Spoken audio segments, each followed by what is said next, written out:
বন্ধুরা, সংসারের সংকীর্তন আজকের রিভিউ। জয়ন্ত গল্পের নায়ক।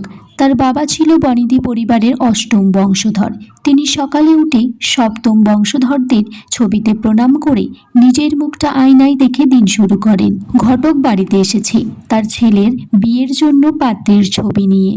একের পর এক ছবি দেখে, কিন্তু তাদের কারোরই পছন্দ হয় না। জয়ন্তর কাকিমা কদম্বরী, তাকে দিয়েও ছবি দেখানো হয়, কিন্তু তিনিও বলেন মেয়ের মাথার চুল কম, তার নাকটাও বাঁকা আছে, তিনি ওকে পছন্দ করেন না। জয়ন্তর বাবা বলে একটা মেয়ের ছবি পছন্দ করতে। জয়ন্ত বলে পছন্দ তো আমি করেই ফেলেছি। এদিকে ফ্ল্যাট কমপ্লেক্সে ইস্ট বেঙ্গল মোহনবাগান খেলার ম্যাচ ড্র হয়েছে। সবাই হই হুল্লোড় করছে, বাজি পটকা ফোটানো হচ্ছে কুকুরের পিছনে। সেখানে আসে গল্পের নায়িকা শান্তি। সে অন্যায়ের বিরুদ্ধে প্রতিবাদ করে, দরকার পড়লে কমপ্লেক্সের সবাইকে সমস্ত বিপদ থেকেও রক্ষা করে।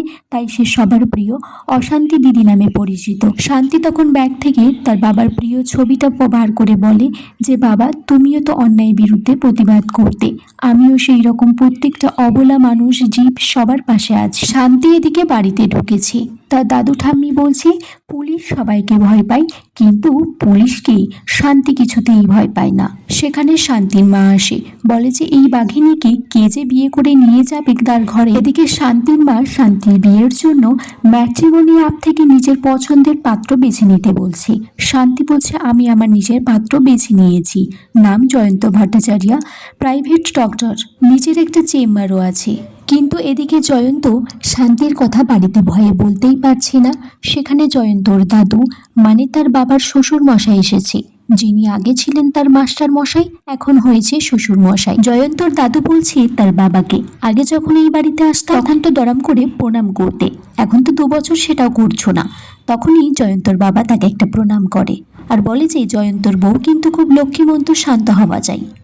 এদিকে দেখা যায় জয়ন্তর দাদু শান্তি আর জয়ন্তর সাথে কথা বলে সবটা মিটমাট করিয়ে নিয়েছে যে তারা যেভাবেই হোক জয়ন্তর বাবাকে এই বিয়েতে রাজি করাবে। কারণ শান্তিরা হচ্ছে বাঙাল আর জয়ন্তরা ঘটি। এই বাঙাল ঘটির ব্যাপারটা জয়ন্তর বাবার কাছে খুব মানানসই। তিনি কিছুতেই বাঙাল বাড়ির মেয়েকে বউ করে এই বাড়িতে নিয়ে আসবেন না। এদিকে জয়ন্তর পিসির ছেলে যে ঘটক, তিনি বলছেন জয়ন্তর বিয়ে আমি আমার পছন্দের মেয়ের সাথেই দেব, কারণ দিনের শেষে মামার সম্পত্তিটাই আমার দরকার।